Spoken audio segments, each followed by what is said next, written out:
My name is Eric Skwarczyns, and you're listening to episode number 002 of Gut Reactions.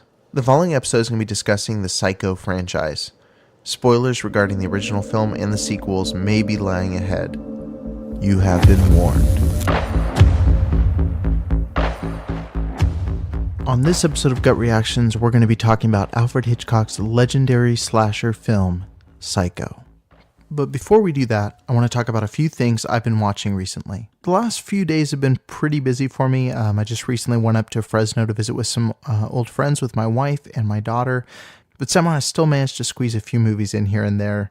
I was able to introduce one of my best friends to one of my favorite films, Wreck, a 2007 Spanish horror film. It's a great film. It's found footage. I know a lot of people don't like found footage, but this movie is so convincing, and I'm convinced that found footage movies really rise or fall based more than any other genre or subgenre on the ability of their cast to be convincing, because the minute you see a bad performance in a found footage film, it completely takes you out and ruins that kind of environment the filmmakers put you in. Wreck is filled with great performances, and there's not really one that takes me out of the movie at all. From beginning to end, especially that terrifying ending that I won't spoil, there's just a lot of great scenes and a lot of great performances that really draw you in deeper and deeper into this very interesting plot. The next film I introduced my friend to was Texas Chainsaw Massacre. This is the movie that Rex Reed called the most horrifying motion picture I have ever seen. This film is positively ruthless in its attempt to drive you right out of your mind. It accomplishes everything it sets out to do with brilliance and unparalleled terror.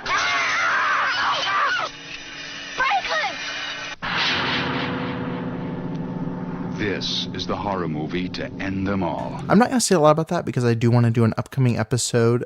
It should be either the next episode or the one after, where I want to kind of dive into that franchise, because while I do kind of want to stick to genres, aside from a few standout franchises here and there, Texas Chainsaw Massacre really feels like a genre unto itself. It doesn't really fit a unique slasher mold. It's just kind of a strange and unique film series, for better or for worse, depending on what side of the fence you're on these films. And so, I just really want to dissect those movies and kind of the mindset behind them. This was actually probably the biggest screen I'd seen the film on. It was on a large flat screen, and I'm used to watching this film on a phone or iPad or our TV at home, but seeing it blown up and seeing how rich and vibrant the atmosphere that Tobe Hooper created was really fascinating. And it is a gorgeous movie. I didn't realize, I always knew it was beautiful, but I never realized quite how beautiful that film is and how, subtle some of the camera techniques are.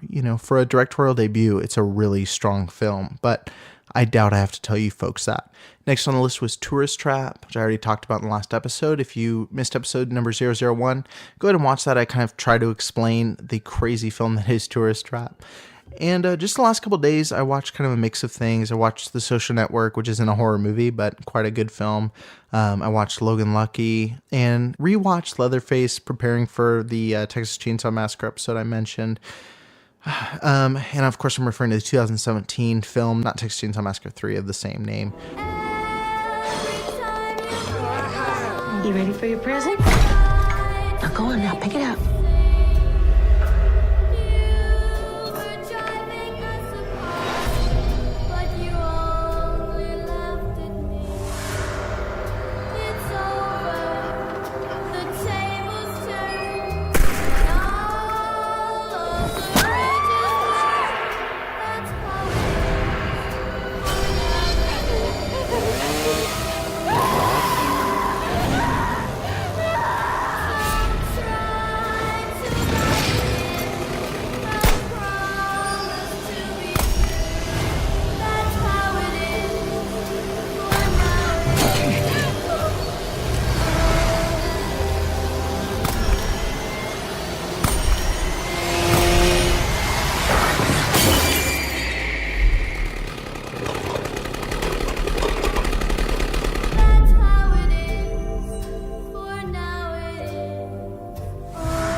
It just still doesn't work for me.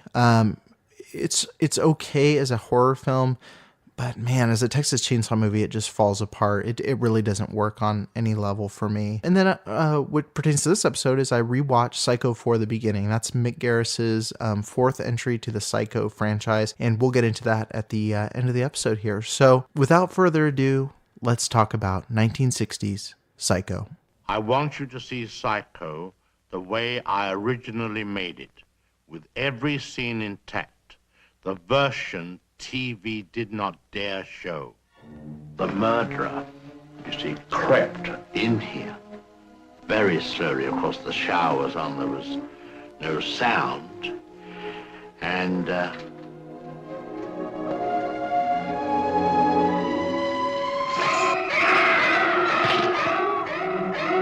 see it uncut, intact. No one will be admitted to see it except from the very beginning. Alfred Hitchcock's Psycho. Rated M. Suggested for mature audiences. Parental discretion advised. If Halloween is to be considered the father of the modern slasher film, then surely Psycho can be deemed the mother of it. Directed by the master of suspense himself, Alfred Hitchcock, Psycho is an innovative thriller that was far ahead of its time. With the previous decade overflowing with universal monsters, aliens, and B-movie fare, one can only imagine that the complex, dark, and violent nature of Psycho was a complete shock to audience goers. I shared about my first experience watching Psycho on episode number 001 of the Gut Reactions podcast. If you haven't listened to that episode, I'll be sure to drop a link in the show notes. Long story short, my parents rented Psycho, explained that it was a old school slasher film that was considered a classic by most. I thought to myself, how scary can this movie be? It's in black and white, it's older, there's no way this film's gonna frighten me. And while watching the movie, I did enjoy it, but I didn't really think it was scary. And honestly, I didn't realize how scared I was until later that day when I was showering, and for the months after, that I would sit there and get this sense that someone is peeking through the shower curtain ready to stab me with a gigantic knife. But honestly, I don't want to spend too much time talking about Alfred Hitchcock's landmark horror film. I do want to cover the back half of this franchise that is very rarely discussed by horror fans, and I think that's unfortunate. I will say a few things about Psycho, though, because I know you're listening to this episode and are probably a fan in some regard. If you're not, you at least respect it for the impact it's had on cinema. What stands out at me most when I look at Psycho is what a precursor it was to the modern slasher film. If we were watching Friday the 13th, the thieving, promiscuous, adulterous woman would be the one we expect to be killed first. Hey, you want a beer? Or do you want to smoke some pot? Or we can have premarital sex. But Psycho, and all the films that had preceded it, set her up as our main character. Because if there's anything we know from pre-60s horror cinema, it's that the prettiest girl will always be the hero. Alfred Hitchcock turned moviegoers' expectations on their head when he cast Janet Leigh in the role of a girl who would only last about 30 minutes into the film. Now, watching the movie, you become very invested in this crime story. You see a girl involved in some sort of sexual affair, preparing to steal money from her boss. She's on the run, she's paranoid of the police, she's paranoid she's gonna be caught. Well, I ain't about to kiss off $40,000. I'll get it back, and if any of it's missing, I'll replace it with her fine, soft flesh. I'll track her, never you doubt it. Oh, hold on, Cassidy. I still can't believe it. Must be some kind of a mystery. I can't. You checked with the bank, no? They never laid eyes on her, no? You still trusting? Hot creeper, she sat there while I dumped it out. Hardly even looked at it.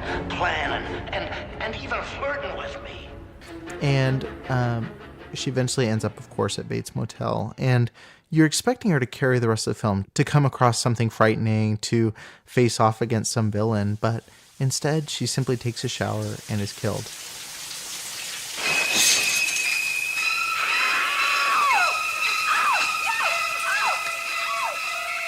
It becomes the assumption of both the audience and those on screen that Norma Bates, the mother of Norman Bates, is doing the killing. But of course we find in the end that is Norman Bates, a psycho, dressed in his mother's clothes, is the one carrying out these vicious murders. Taking on the characteristics and personality of his mother, begins to kill any women that she believes will be a threat to him. I won't have you bringing strange young girls in for supper. By candlelight, I suppose, in the cheap, erotic fashion of young men with cheap, erotic minds. Mother, please. And then what? After supper, music, whispers? Mother, she's just a stranger. She's hungry and it's raining out. Mother, she's just a stranger. As if men don't desire strangers. As if Oh, I refuse to speak of disgusting things because they disgust me. You understand, boy? Go on, go tell her she'll not be appeasing her ugly appetite with my food or my son. Or do I have to tell her because you don't have the guts? Huh, boy? You have the guts, boy? Shut up! Shut up! Now, on the surface, the film may look a little bit different than, say, a Friday the 13th or Halloween, but I'd argue they're quite similar. While our villain is externally scarred like a Jason Voorhees or a Freddy Krueger, he does have psychological scars, as the title would suggest. Instead of wearing a hockey mask, he dons a wig. Instead of carrying a machete, he carries a knife. And much like Jason, he kills on account of his dead mother. I could go on and on about this film, about the music, the impact it's had on me, and the multiple times I've rewatched it, the gorgeous, stark, black and white cinematography, but I want to take some time now to go into some of the lesser discussed films, starting with Psycho 2. I have a petition here signed by 743 people against Norman Bates' release. Madam, please sit down. This matter is being represented by the district attorney. Norman was not convicted of murder. He was found not guilty by reason of insanity. Don't you realize they're going to release a homicidal maniac? I ask you to sit down, Mrs. Loomis. It's all too obvious. Our courts protect the criminals, not their victims. Norman Bates is judged, restored to sanity, and is ordered released forthwith. It's 22 years later, and Norman Bates is coming home. Okay, so Psycho 2 was a pretty interesting film. The first time I watched it, I wasn't completely blown away, but I love the concept. It takes place about 22 years after the finale of the first movie. Norman Bates has received 22 years of psychiatric care, and the film opens with him being deemed fit to go back into the public and move back into his old house and just go back to how things were, normal life before all the incidents took place. The film really works for me on a lot of levels, mainly with the plot. Most of it revolving around a young girl that Norman Bates meets at a diner. She's kind of appears to be down on her luck, and he allows her to stay at the house with him. What could go wrong, right? And so anyway, over the course of the film, Norman Bates starts having these flashes that remind him of his mother. He sees the indent in the bed where mother used to lay. He gets notes left at his work. He begins hearing her voice on the telephone. And we come to find out that the girl that he met is not so innocent. She's working alongside her mother, who is Lila Loomis. And what she wants to do is essentially get Norman Bates back to his breaking point so he will lose his mind and go back to prison once again for many more years. And basically she's seeking revenge on this man who, for all intents and purposes, was cured. So that plot point is interesting, but the film really slows down in a lot of points for me. Man, a lot of it is just because it feels kind of bland and TV movie-esque, especially compared to the start kind of beautiful cinematography of the first film. I'm kind of surprised how flat the movie is because it was shot by Dean Cundey, who was the DP for Back to the Future, that entire trilogy. The Thing, Jurassic Park, Big Trouble in Little China, John Carpenter's The Fog, Halloween 2. He's a crazy good cinematographer, but every shot of this film just feels really boring and really dull. And it's kind of a bummer because I think the story in the right hands would have really shined. There are some occasional flat performances from Meg Tilly, who's playing the young girl here. She's really likable, and she's really sympathetic when you realize how manipulative her mother's really being. But overall, I wish there would have been a more seasoned actress in the role. Every time I watch it, though, like I said, the technical flaws are more and more apparent.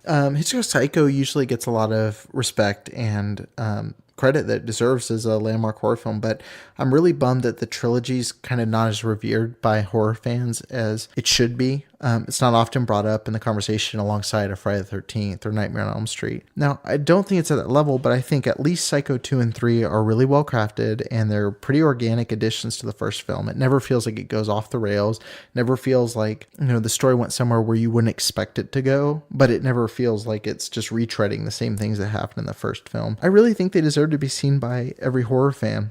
No, it's not as good as one, but how could it hope to be?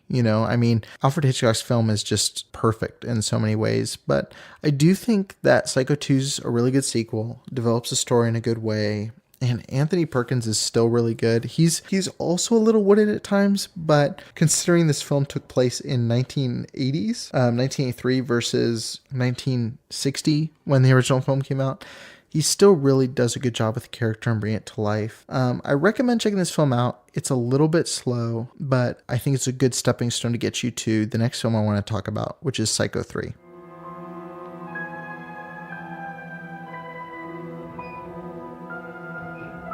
The guy just wants to be left alone in peace.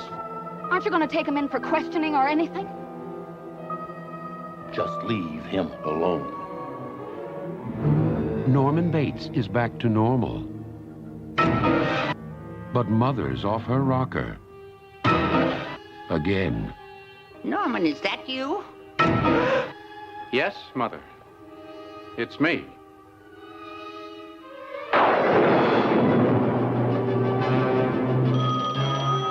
Bates Motel. Aside from total boredom, nothing's going to happen to you here. I can't have that sort of thing going on in my motel. Gives the place a bad name. Why are you so kind to me? You remind me of someone. I figured Bates was a geek, but a full-fledged Looney Tune? Norman! I'll get you for this, Mother. You haven't got the guts, boy. What blows me away about Psycho 3 is that it's Anthony Perkins' directorial debut, and man, he deserves all sorts of credit for making a movie this interesting and this well made and well crafted. I wrote in my review, his directorial debut is nothing short of miraculous, and I stand by that. He makes some great choices here. He sets a really interesting color palette, where Psycho 2 is pretty flat. I think the DP for this did a really good job using these vibrant colors and taking full advantage of kind of that 80s, vibrant color palette, these extreme camera angles that Hitchcock used so often, which makes it really cohesive with the first film. And man, there's some unsettling imagery here that kind of all works together to make Psycho 3 a really memorable entry. Like I said, it maintains kind of that Hitchcock visual style that we've gotten used to in the first film, but it has the pace of a Friday the 13th and kind of the structure of normal slasher cinema. It's kind of a great hybrid of the two. The film basically follows a nun who is responsible for the death of someone else at her nunnery. That's the correct word, right? I'm going to Google that real quick. Elmo wants to find out more. Hey, let's ask Elmo's friend, Smarty. Let's ask it together. Oh, Smarty! Yes, nunnery is the right word. Whew, there's a point for that.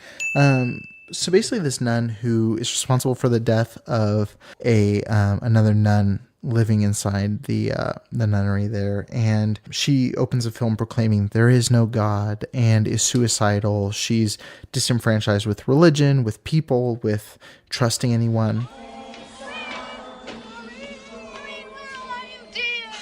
Maureen, where are you? Oh, dear God, she's up there. Stay away. Maureen! Maureen! Stay where you are, Maureen! Don't move! Maureen! Stay where you are, Maureen! Stay where you are, Maureen! Calm down, Maureen! Don't! There is no God! Wretched girl, how dare you get away from me!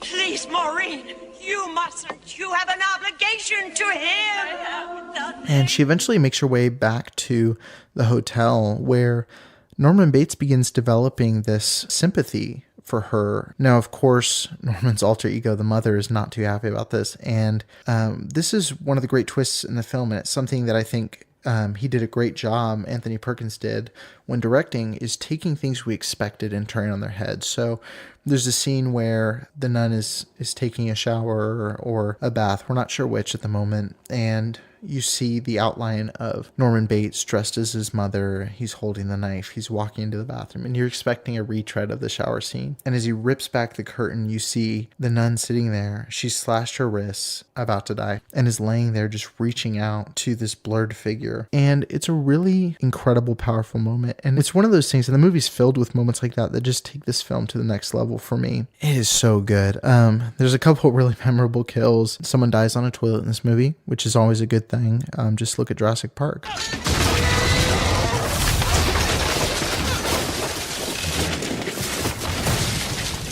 some really good gore effects. You know, it's not over the top gore that you'd expect from like a Friday the 13th movie, but it's definitely bloody, which is shocking to see in this franchise that it started getting bloodier and bloodier. It was to be expected, I suppose, but going back to that first film, which is relatively bloodless, it's still a pretty shocking thing to see. Another favorite scene in this film, with, again, I don't want to dwell too much on entry, is there's a scene where Norman Bates stores a body in the ice cooler outside the hotel, which is really unsanitary and gross. But anyway, some police come to investigate the area, and there's this great scene where they walk through the house, they check it, it's all been cleaned up, there's no sign of a crime, he's getting away with it, and they all come to a stop and have a conversation right next to this cooler. And in the course of conversation, without looking, the officer lifts up the lid of the freezer, and you see the head, the audience sees the head of the victim and some blood, and you just see the officer pick up this handful of ice cubes, one or two tinged with blood, and he's sitting there popping ice cube after ice cube into his mouth, talking to Norman Bates, and it's so tense. You're like, is he going to taste the blood? Is he going to notice? But eventually he gets done, closes the lid, walks away, and Norman Bates lets out this great, which is a great character moment for Anthony Perkins, just lets out this sigh and this look like, oh, thank God. So the movie's filled with great moments like that. Psycho 3 would definitely be my next favorite after the original. But now I want to talk about Psycho 4. In 1960, Alfred Hitchcock created a film that is perhaps the most terrifying thriller of all time. Psycho.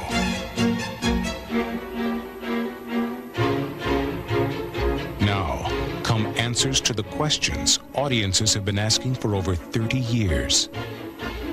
Psycho 4, The Beginning. This is Fran Ambrose on KTK, Talk of the Town. I called because the focus of your show tonight is what makes boys kill their mothers. Are you saying you killed your mother? I killed some other women, too. You want to tell us about your mother, how she drove you to become what you became? She'd be sweet one moment, and then she'd suddenly turn mean. Don't you have any respect for the dead? How did it all start? What are you doing here? We're gonna wake up your mother. Kill her. I can't, no. Then I'll do it for you. What makes Norman Bates kill? Look at yourself, boy. Ha! Girl. Yes, girl. No. Mama's little girl. How'd you kill your mother? Slowly.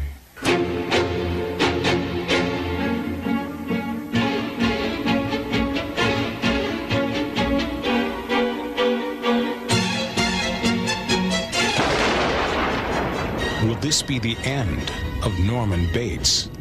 Oh, I've killed before. And now I'm going to have to do it again. Or is it only the beginning? Psycho 4, The Beginning. Anthony Perkins stars with Olivia Hussey, C.C.H. Pounder, and Henry Thomas as young Norman Bates. Psycho 4, The Beginning. Now, Psycho 4 was directed by Mick Garris. You may recognize his name because he's directed pretty much a third of Stephen King's film adaptations.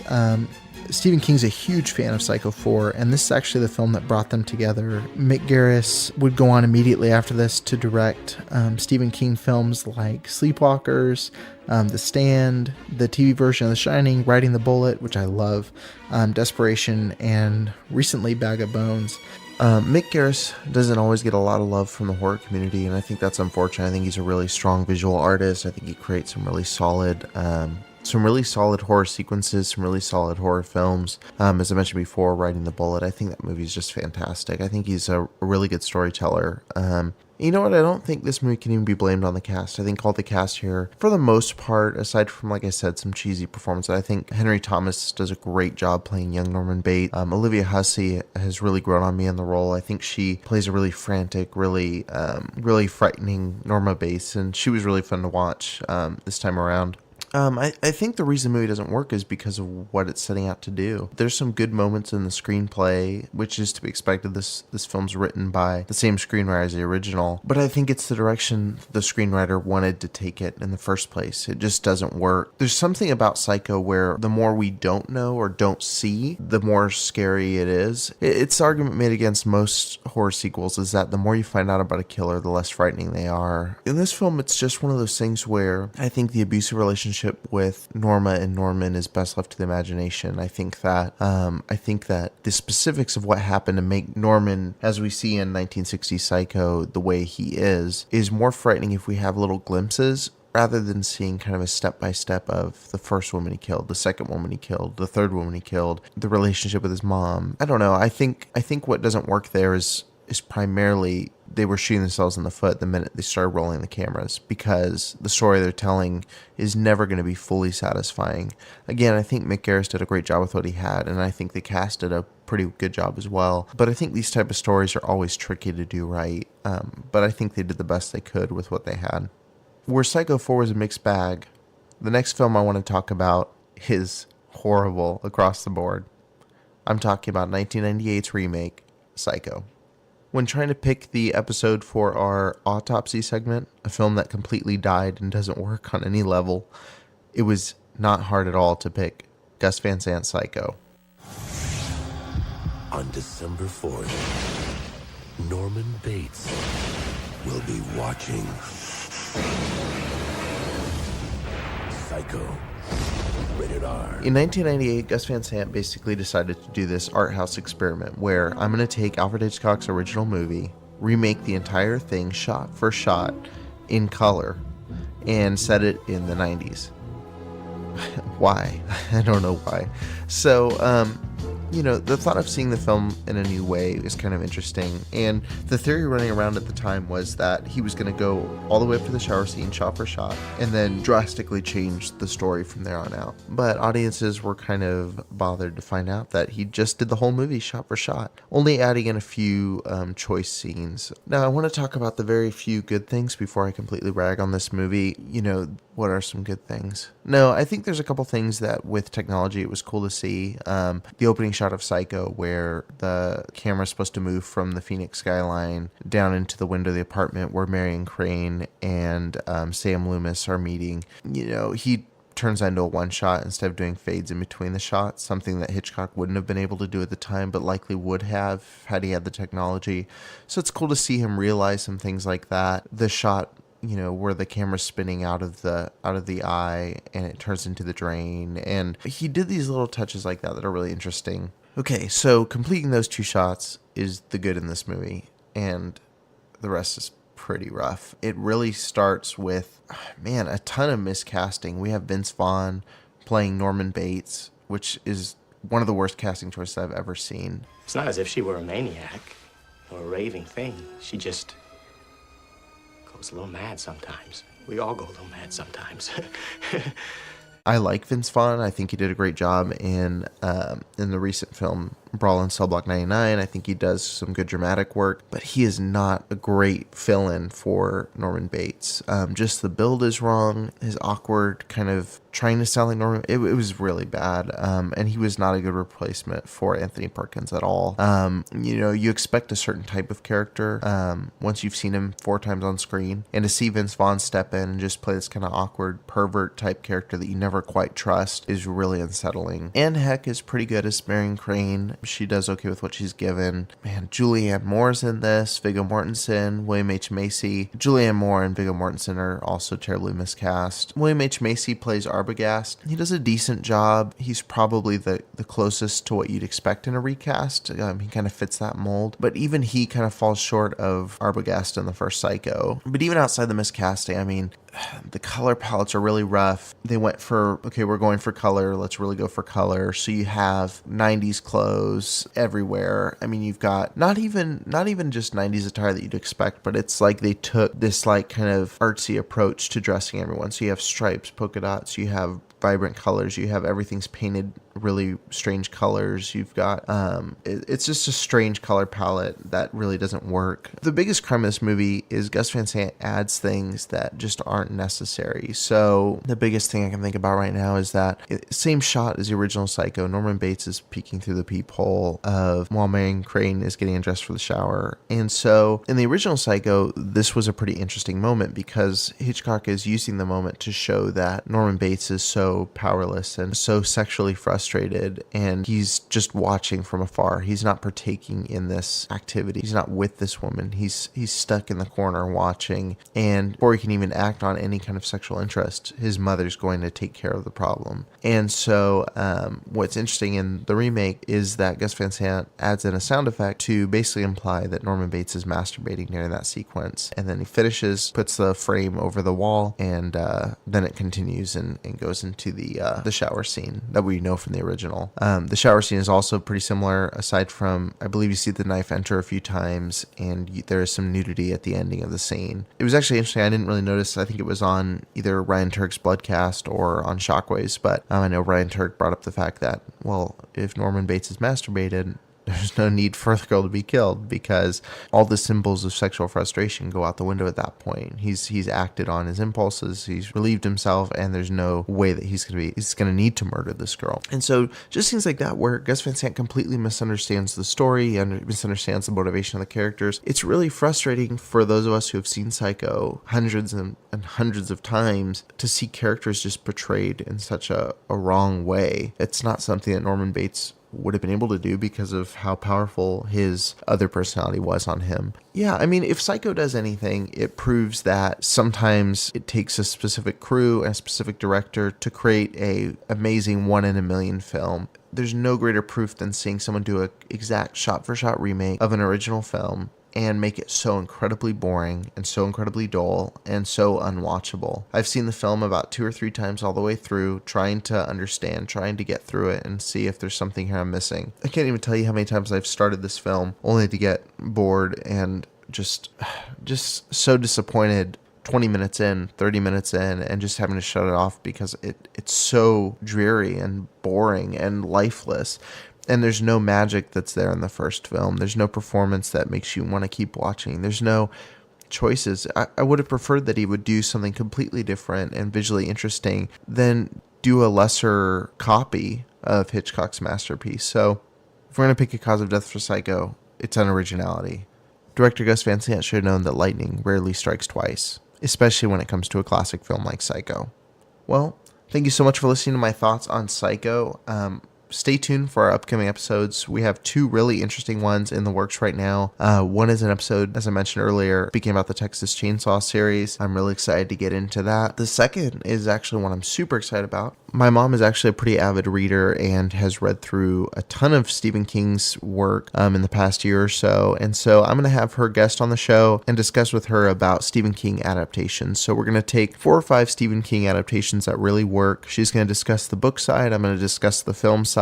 And we're going to go into those and kind of see what the best and worst are there. And then we'll take one that we don't feel completely works, which I think is going to shock a lot of people, which one we choose, and go through why we think that particular film doesn't work.